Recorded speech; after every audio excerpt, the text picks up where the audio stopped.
Hello, everyone, and welcome to another episode of Racing Bros NASCAR Podcast, episode 38.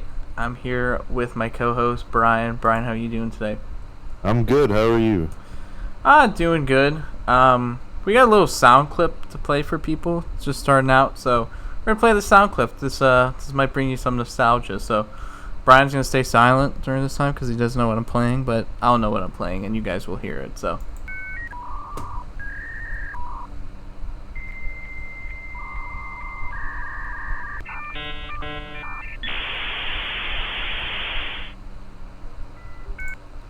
Okay, if you heard that, that was the sound of Brian's internet right now because it's dog shit.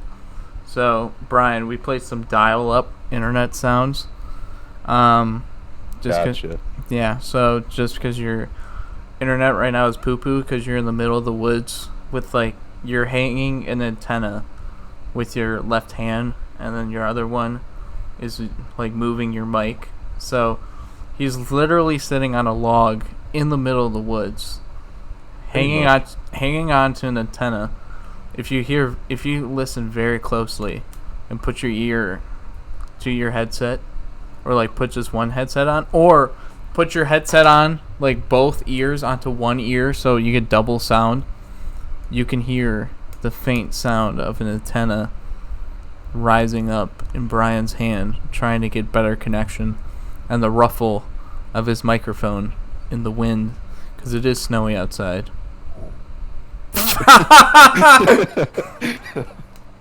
That was so stupid. I had to play into it. I'm sorry. Oh my god. I just can't wait till people listen to this and be like, this is garbage. They're playing dial-up. Yeah, so for a week I'm not at my place, but I should be back for the finale of the season. Yeah, his mom kicked him out to the streets. So, yeah, just for this specific week. yeah. She's just a little moody, so he's gonna come back. I offered him my couch, but he decided to sleep in the sewers, and then he goes out to the woods because that gets the best reception. Because he has T-Mobile, so they say they got 5G everywhere, so he's gonna test that theory, but they don't really. So because he has dial-up, so he's running like over 1,000-foot Cat 6 cable from his router in his house to the woods. Yeah. So it's just cable lag is what you're hearing. Yeah, absolutely.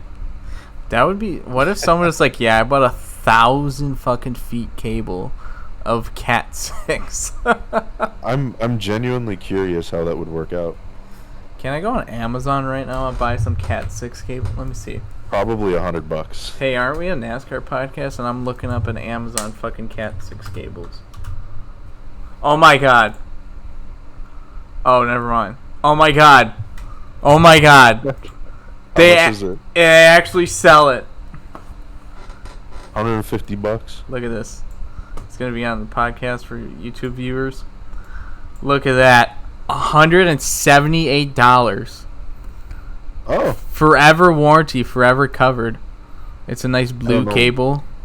Don't know why you would need that, but yeah. I mean, who wouldn't? Let's watch the video. No, please don't. I am.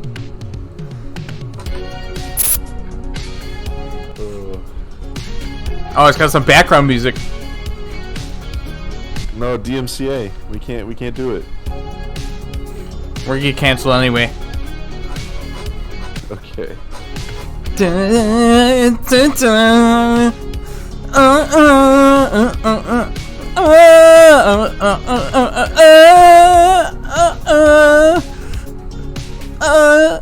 That was helpful. So if anybody's actually here after that, we appreciate you. And Can I buy it now? oh my. Oh my god, I thought that said my address for a second, but it just said my zip code, so that's fine. Sweet. Well, it'd be my parents' zip code because I don't live in that zip code anymore, so.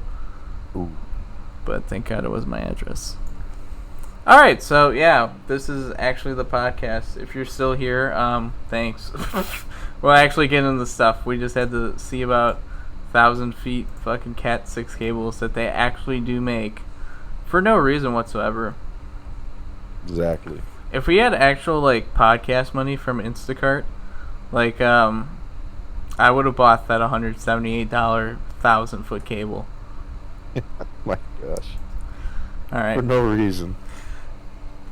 So a race happened. Yeah, I know. Hard to believe after that exciting intro of dial-up sounds and background. Dude, it was like, Brian, you got to listen to the podcast because it was like fucking elevator music. It was like, I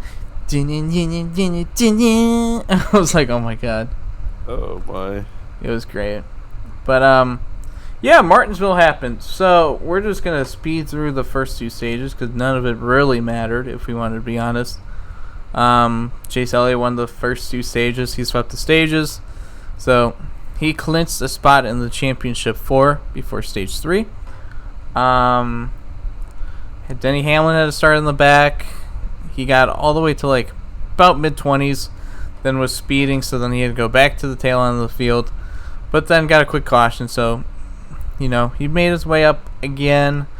And then stage 3, like not super lot happened. Kyle Busch sped, and then we had McDowell getting the Corey LaJoie and Josh Bilicki that started a caution, and then Josh Bilicki and Quinn Houff got into a rivalry.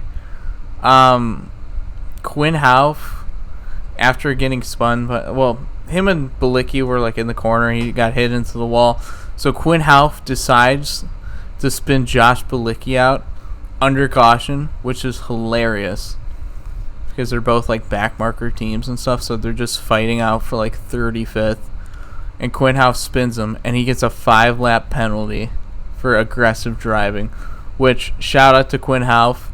We've had him on the show. He's a GOAT. What a legend. I mean, his race team is about to close up shop and he's like, oh, okay, let me spin this guy out. And gets 5-lap. Like, what a GOAT. If I had a race team, I would have signed him right there. I'd be like, Quinn, drive for... kick out Kyle Larson for the 5 car. Put Quinn Houff in. There you go. Hell yeah. There you go. And then we had Cole Custer get into Ryan Newman, and Ryan Newman got in the Ross Chastain. That was a little caution. And then, we're going to kind of skim through. And then the last about 100 laps, that was the most exciting part of the race.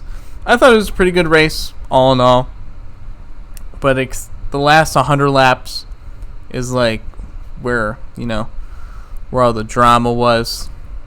I mean, we had a Brad and Chase Elliott incident where Brad got loose under Chase or moved him out the way, spun him around, easy spin. So then we had another run, 2-2-2, we had another caution, and then we had the incident between Bowman and Hamlin.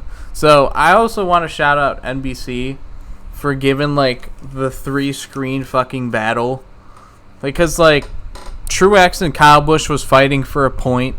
Hamlin and Bowman were fighting for the win. So they're showing the Truex cam and the Kyle Busch camera and talking about it. Like they have the live points. So I want to shout out NBC for having so much information and like having easy tools to read. Like, oh, the 18 needs a point, and we could see he's below the cut line currently.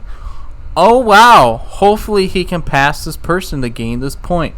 See, if this was Fox, we would have had one camera on, like, the battle for, like, 5th to 6th.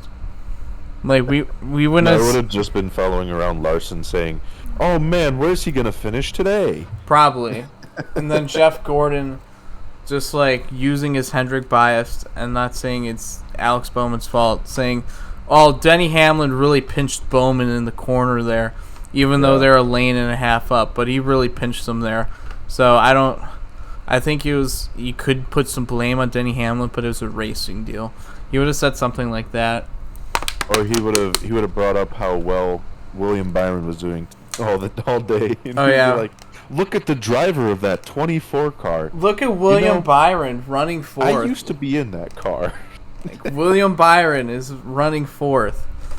Like, I mean, that's a good day, but like, still, like, we don't care, Jeff. Oh, look at Kyle Larson up to 12th after his speeding penalty 57 laps ago. What a drive by Kyle Larson. But yeah. So the incident between Hamlin and Bowman. So one of our questions is, fair or foul the move Bowman put on Hamlin to get by? It's not even a move, I would consider. It's just Bowman got loose under Hamlin and spun him around. It happens. It's a racing deal. If I was Hamlin, I'd be fucking pissed. If I was Bowman, I'd feel like shit, like how he did.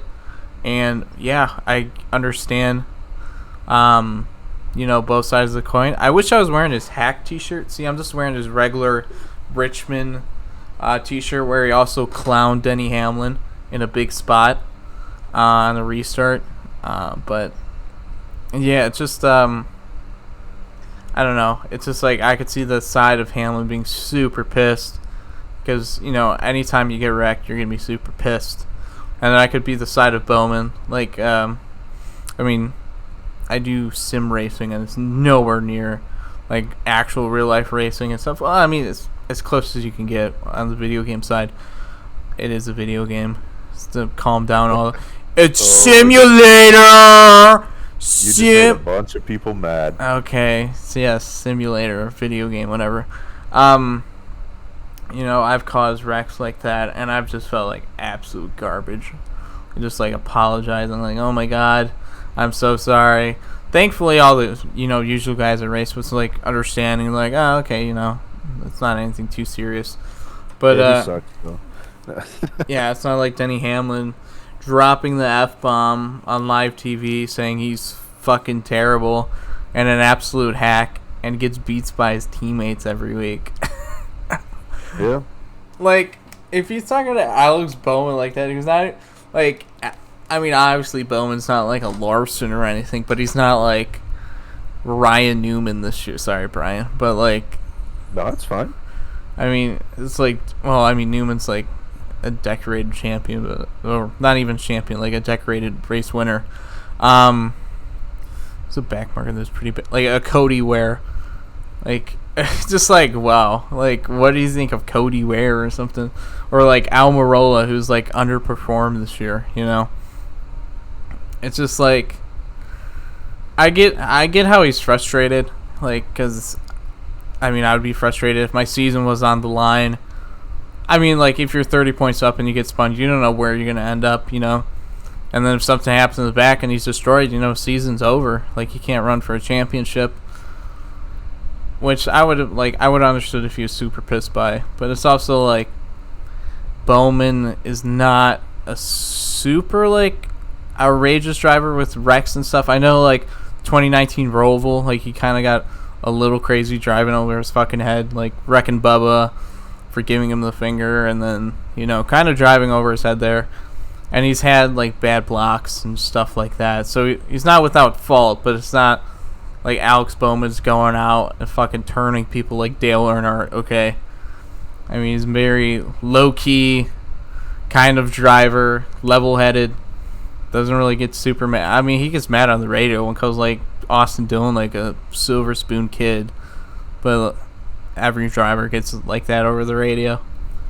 But it's just like, I know I'm rambling, but it's not, he didn't mean anything. I mean, we saw literally Brad do it to Chase Elliott like 30 laps earlier. So it just happens. It's a Martinsville deal. It sucks.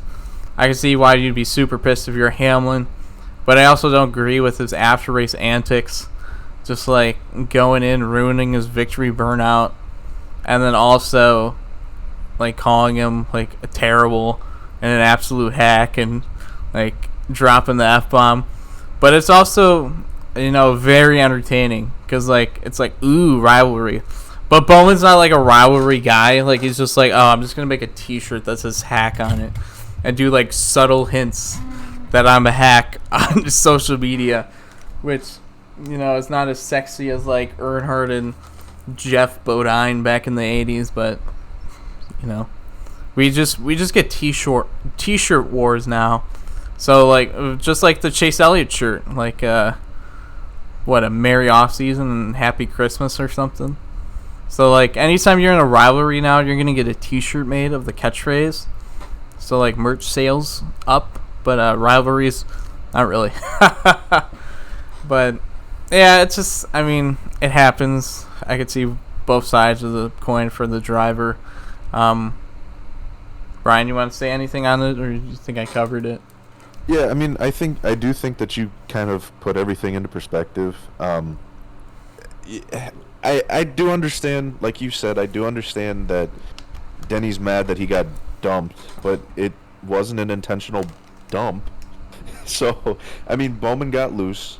I guess you can see it how you want to, especially if you're one of the drivers involved in it. You're going to see it as, oh, well, this guy just wants another win. It's like, well, I mean, also after the race, he did apologize, and he did humble himself by saying, sure, you know, I'm in one of the best cars, but I didn't even see myself winning as many races as I have this year over my career. So it's like, he said sorry. He said, I didn't mean to do it, but, you know, it happened.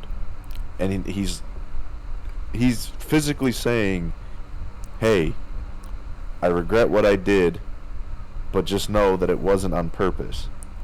Yeah, it's just, I know we're both like Bowman fans, so we're trying to be unbiased as possible, but it's also like, absolutely. I can't lie, a little joy of me when Denny Hamlin was spinning was cheering pretty hard that Bowman got by, and I might have been screaming, use the bumper for like the last 20 laps of that run as well.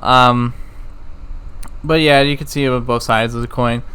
I mean, Rubbin's racing. Sorry, it just like happens. If that happened to Bowman, oh yeah, I'd be fucking mad. I'd be mad as hell, especially because it was Denny Hamlin. But plus, if it was an intentional bump, I think that he would have ran up the track more than staying toward the bottom.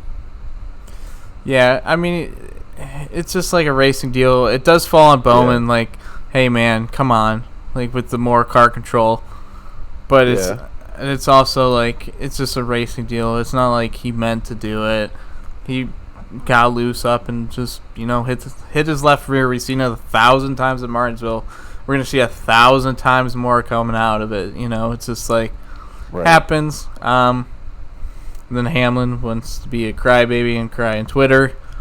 Don't know what all that's about like, you know, building his way up. It's just like, I mean, if he's talking about that, if he was talking about Bowman, like, did he forget, like, Bowman drove for backmarker teams the first 2 years of his career and then got fired?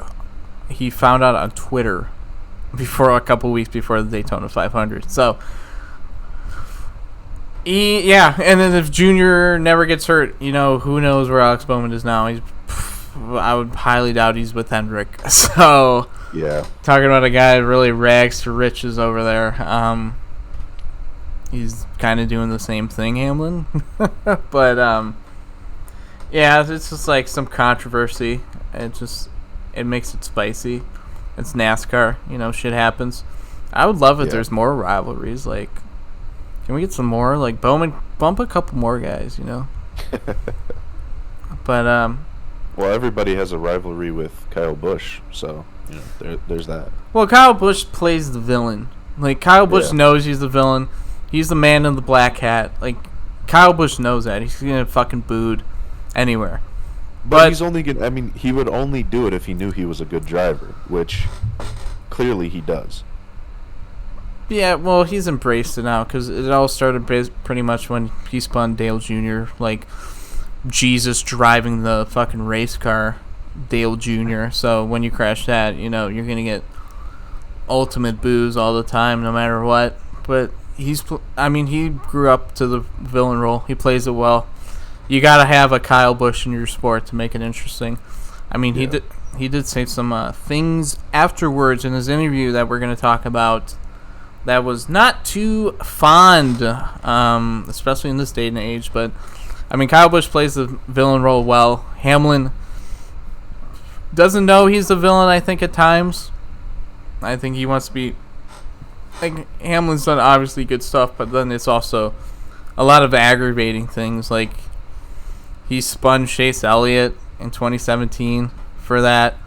Him and Logano like a couple years ago was rubbing, and he was like, "Well, Logano would just say that's short track racing," so we all know that GIF on Twitter that's been replayed thousands of times.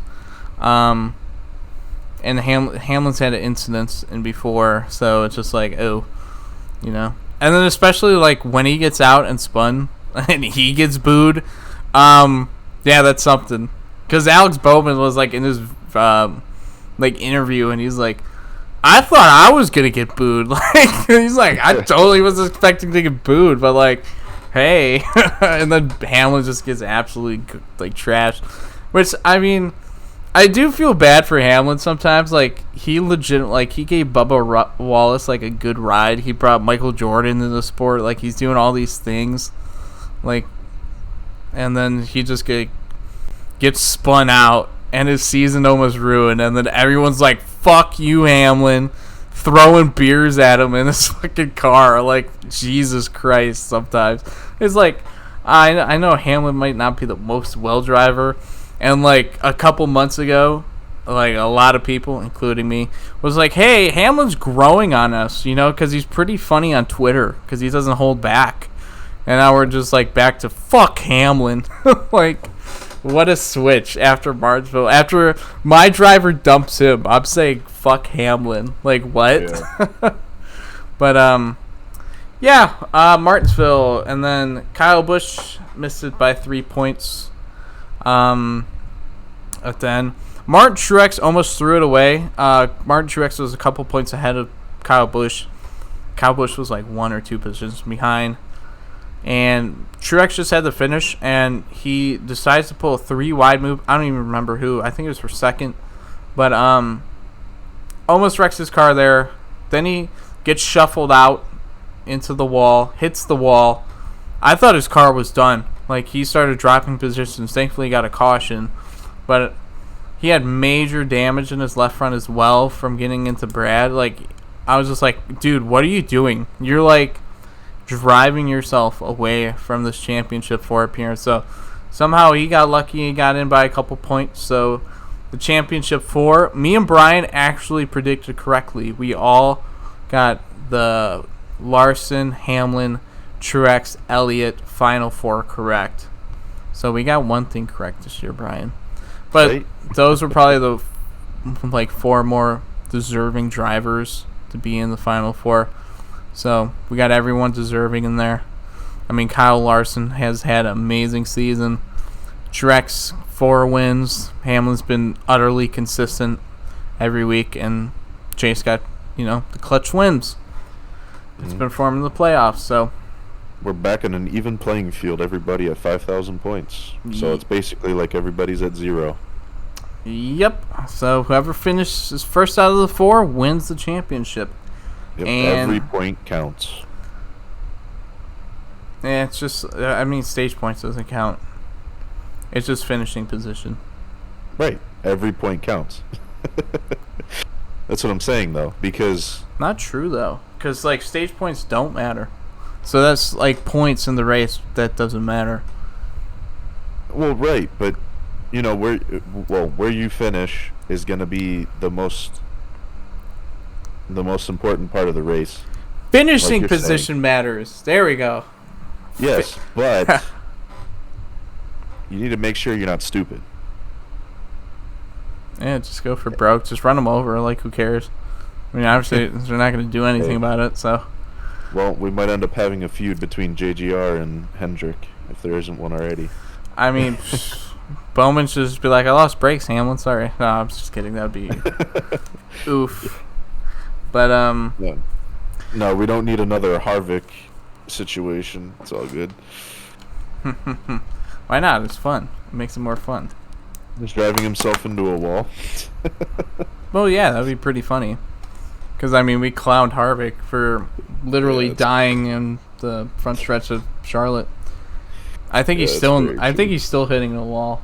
Like, I could just see that replay just in my head. I know, I can too. As soon as I brought it up, I saw it. Oh my god. But Oh man. all right, now we gotta rate actually what Martinsville was. Yeah, Martinsville, good race. I'm gonna give it a 92 out of 100. Pretty solid race. Can't complain. Martinsville should be a Final Four race every time.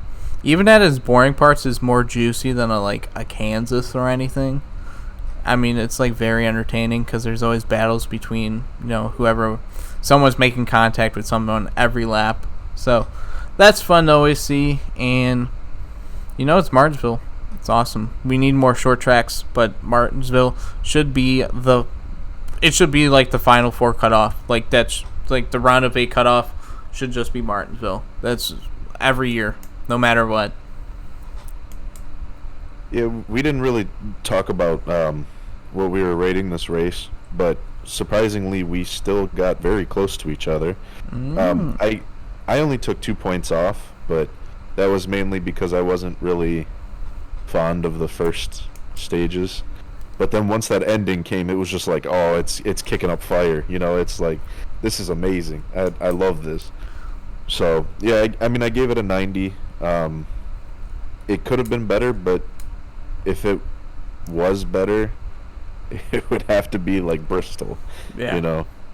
And I don't know many races that would really be able to compare to that Bristol race that we had. Oh, that was amazing. That was such a race. I mean, this had more of exciting stage 1 and stuff. Mine would be blown. But yeah, I told him specifically like the last 100 laps is excellent. Yeah. Because I watched the race live and he watched after because he was watching his Browns game and stuff. So yeah. But now we move on to our next question. So we already answered the first one on the fair or foul move. It's not even a move, just that happened. Question 2, is there any respect left in NASCAR? So if you're confused by the question, you're like, respect? What do you mean by that? I mean, basically, like, drivers respecting each other. Like, in the mid-2000s, we'd see that a lot. Like people, it would not be, like, a lot of dumping for wins or anything like that. Or, if someone was faster than you, you would typically give them position, not really fight that hard if it's lap 20 of 367. In this day and age, it's totally changed because there's like the younger generation, like Kyle Busch and Denny Hamlin, basically saying the younger generation of drivers is ruining it, which it might be true, but then it's also like it's a different way of racing than it was 10, 15 years ago. We had the stage points where stage points basically mean everything, so you got to fight hard for every position. The younger drivers usually it's just like they're taught by more contact, not trying to get with the guy, like get past the guys. But there's still younger drivers that show like a lot of respect out there and stuff. But when push comes to shove, someone's usually getting shoved, and there's a lot more bumps or wrecks for race wins. There's clean ways of doing it. There's dirty ways of doing it. Just like it happens. There's always going to be contact in NASCAR, no matter what, unless they outlaw contact, and that would be interesting. But there's always going to be contact between drivers. Sometimes it's going to end up in the wreck. Sometimes it's just going to, bump them out the groove. I think there's still some. I don't think it's as much as like when we had our Mark Martins or Matt Kenseths of the world. I know you're like, Matt Kenseth, didn't he like trash Joey Logano? He did, but like before that, he's very, very clean driver. And I would even a Truex, as modern day. I mean, we saw him race Joey Logano super clean in 2018 Martinsville race, and then Joey Logano happened. Just like. Yeah, I think there's still more. I think there is still like some respect, but it's not as much as it used to be. So people are like, well, now there's disrespect, and I'm sure if we can look at 1990s like NASCAR when younger drivers were coming in, I'm sure the people were like, oh, there's no respect now anymore. I'm sure there's forums of the same thing. So it just happens. It goes in different waves, and this is the current wave we're in. And yeah. Yeah, I think the only way you really need to say it is there's still respect left, but it's a team game. That's mainly what it seems like it's coming down to now. So like, if somebody needs that one position to knock somebody else out of the playoffs, so be it. Their teammate will try to get that position back, whatever. But I mean, yeah, there. I think that there's still respect left. I think that there's drivers that are gonna be like, oh yeah, I'm gonna say that you're a good driver, you know. But it could all go away. It all depends on pretty much our generation and Yep. how we come into the sport. Yep, and we will see because more, younger guys getting in the seats, and Right. we'll probably see more of this come in the upcoming future. But now we talk about the news. So we mentioned it earlier a little bit about Kyle Busch. Kyle Busch will be required to complete sensitivity training before the start of the 2022 season as a result of language used during a post-race interview that is in violations of NASCAR conduct guidelines. The word that was used was the R word, if you would know that, or look it up at your own discretion if you don't know what it is. That word is not frowned, not used a lot nowadays. It's not cool to use that for people that might be, disabled or anything like that. So he wasn't using it in that sense. He used ed after the said word. So he was saying something was something like that. Not like someone was our word, Still terrible for using that word. I'm sure Kyle Busch knows not to say it. Heat of the moment, shit happens. We all say dumb stuff. It's not as, I don't think it's as egregious as the N word like Kyle Larson used. Not as egregious, but still bad. I don't want to put any, shed any light on it. It's still bad. We shouldn't be using that. So, I'm sure Kyle Busch will complete the training, be all good, maybe think a little bit before he says something, hopefully. But he's still heat of the moment, tough playoff battle. He just gets out the car and microphone shoved in our mouth. I'm sure we would all say something that we would regret, so he'll learn from it. I'm sure of it. And then Matt McCall, who was the crew chief of Kurt Busch the last couple of years for the 1 car, is going to crew chief Brad Keselowski next year for the 6 car of Roush. Crew chief for Chris Buescher is to be determined. So, to be announced. Sorry, they have a crew chief. They just got to announce it. So we'll see with that. And now we're going to preview Phoenix. So we made it. We made it to the last race. Can you believe it? Do you Some believe? ways, no. Do you believe in miracles, Brian? Because we made This it. definitely is one. Yeah. 38 straight weeks of giving you NASCAR, insight, our opinions, what happened during the race. We've had some good moments. We've had bad moments. We've learned. I've hoped, gotten better. We've had drivers on. We've had our friend that was on a couple weeks ago. That's one of our early supporters. So before we get into it, I know we say it almost every week, but we just really want to thank you guys so much for giving us this excellent first season. Absolutely. 1,200 downloads already before this episode gets up, so I can't thank you guys enough. We didn't think we thought we'd get 50 people, but we started churning them out, coming every week, doing them, and not gonna be stopping. Next week will be our final regular Wednesday episode.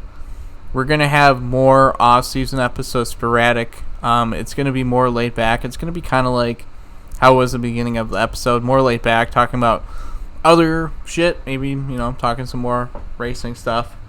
And just check in and be like, oh, how we're doing good. Christmas just passed or whatever. It's gonna come sporadically. Hopefully, if you guys look at our Twitter, Racing Pros NASCAR podcasts or Instagram, hopefully we'll announce it on there. Like, hey, we're going to have an episode next week, blah, blah, blah, stay tuned. Or pop up a little reminder somewhere, So you guys know, because we don't want to keep our fan base in the dark. So if you guys do want to follow us on Twitter, and you get all the news about that.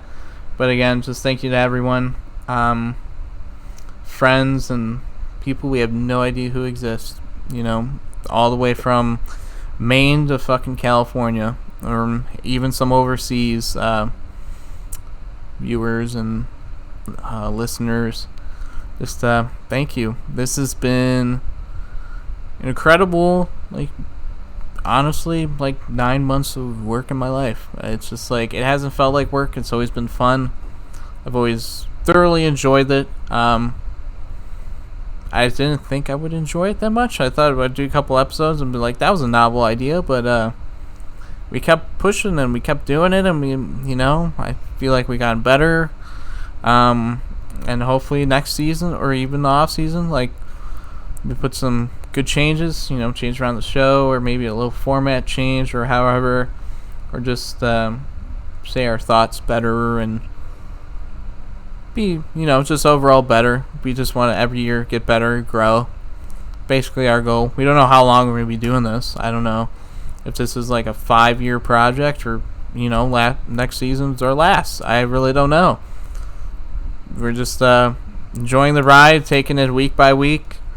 And yeah, we should have some special stuff for the off season for you guys. And the next season, hopefully it's the best season we have. But on the NASCAR side, it's one final race for the final 4. So we got Kyle Larson, the class of the field the entire season. Most wins, most laps led. Kyle Larson should be here. Martin Truex, been the king of the 750 package. Won Phoenix earlier. Has 4 wins on the season, second most on the entire circuit. Well, tied with second most with Alex Bowman. And we got Chase Elliott. Doing Chase Elliott things. Having a good playoffs. Good run. Had a couple wins during regular season. Should have had a couple more, you could argue. Then we have Denny Hamlin, who definitely should have had more during the regular season. Been Mr. Consistent. Led the field in points almost virtually the entire 26-week schedule.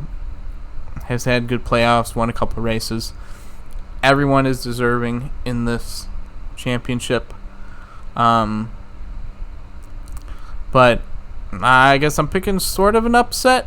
So in this playoffs, when I did my bracket, I chose Martin Truex to win the championship. So I'm sticking with it. Martin Truex is going to win this championship. He's won his Phoenix earlier.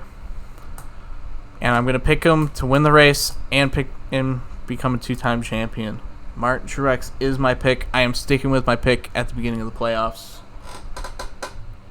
You're going to make me feel bad because part of me didn't want to stick with my pick. But you know what? I'm just going to go back with it then. As long as you did, I see no reason why not to.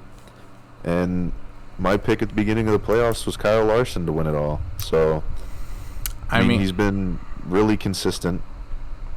He's doing insanely good things at Hendrick. Right. The car's only to get better. Going into next season, we'll have to see what happens. But as of right now, he was the best driver out there as of this year. So, yeah, I guess we're going back with Kyle Larson. I don't blame. We can make a case for any of them. That's absolutely true. But yeah, I guess we're going with their picks with the playoffs. So this has been our final preview. Yeah, and this is the final. We got some final stuff that you guys should appreciate. This is our final week of traditional practice and qualifying, where we have a traditional practice session and qualifying. Next year, they've been saying they want to do a 30-minute practice with minimal adjustments and put it into qualifying like a big session. So this one is our final, maybe traditional practice ever, or maybe for the time. It's our final 5 lug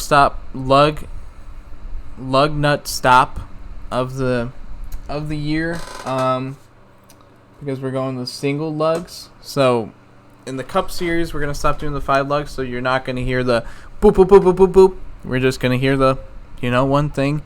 So look at the pit stops, because that's gonna be the final one we're going to do for the Cup Series.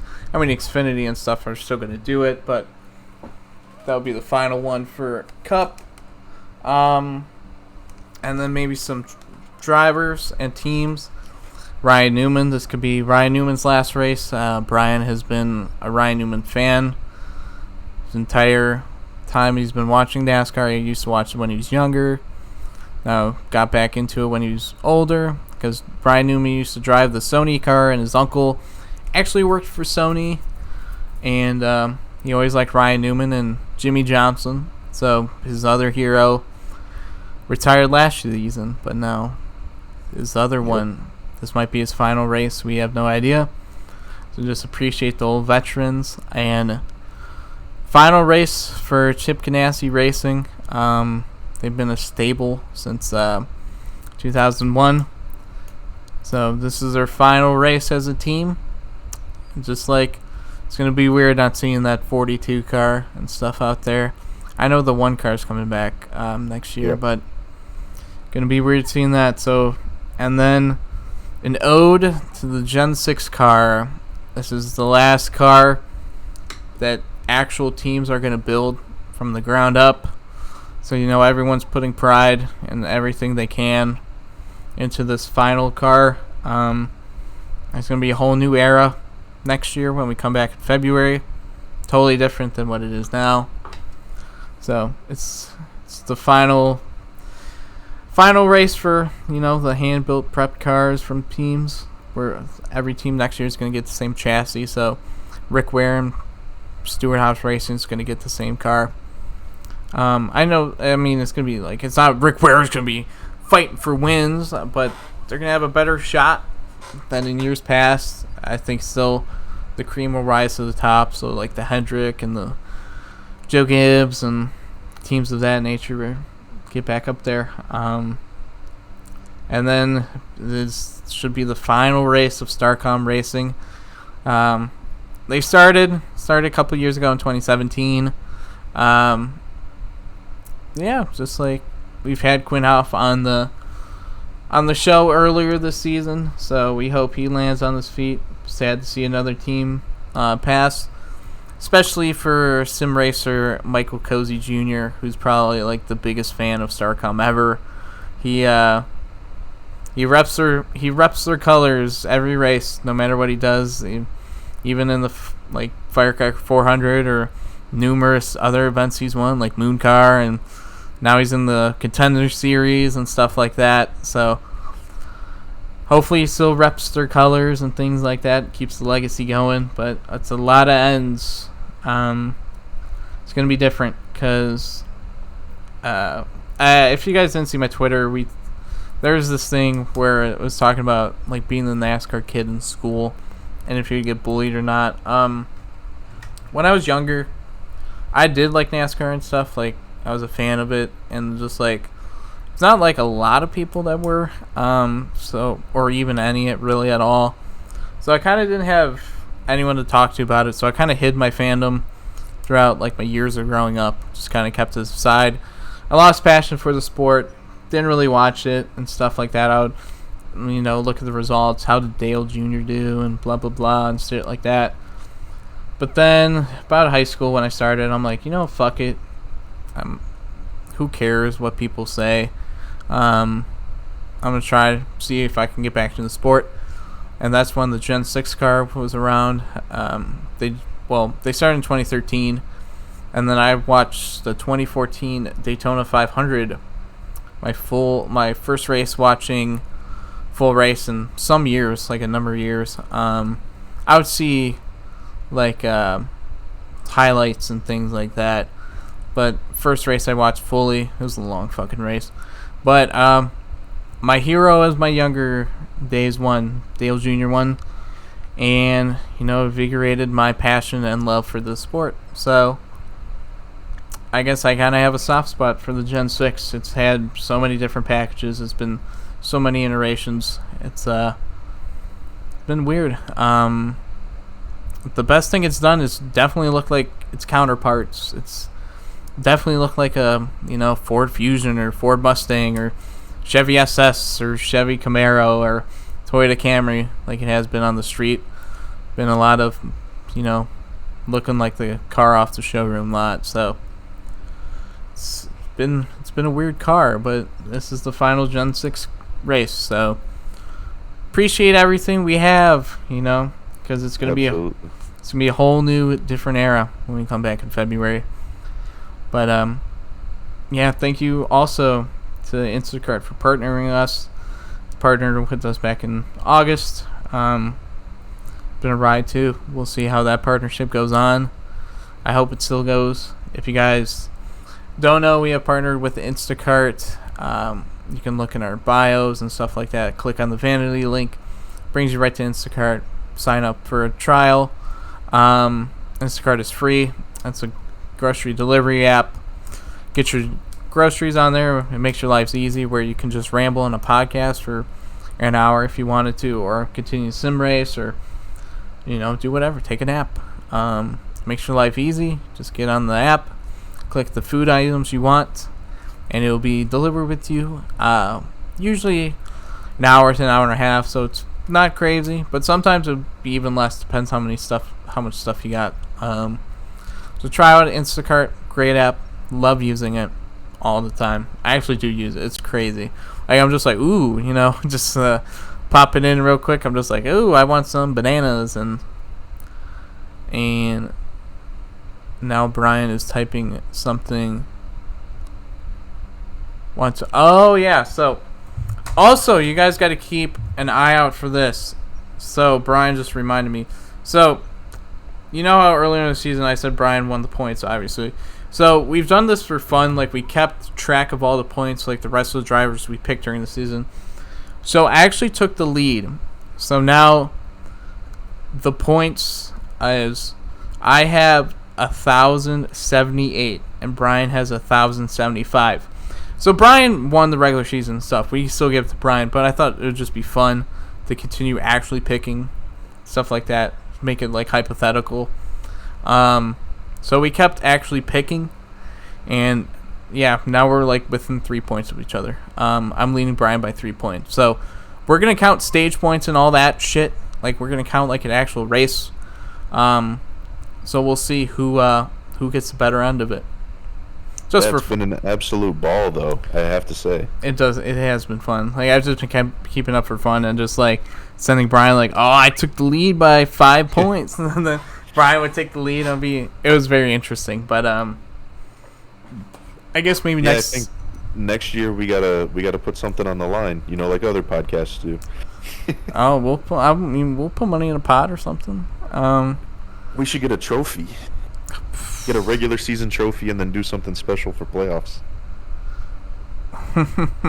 That'd be fun. Oh my god. Oh, sorry, I just looked on Twitter. I got a notification. Just like this reply to something. I'm just laughing. But yeah, I know we've been rambling on. You're like, come on, but yeah, we're just super appreciative of you guys coming along with us. Just absolutely. Always appreciate what you have, because you always wish when the good times were when you were in the good times, not after they're gone. So take that as you will. We'll see you guys next week. See you guys later.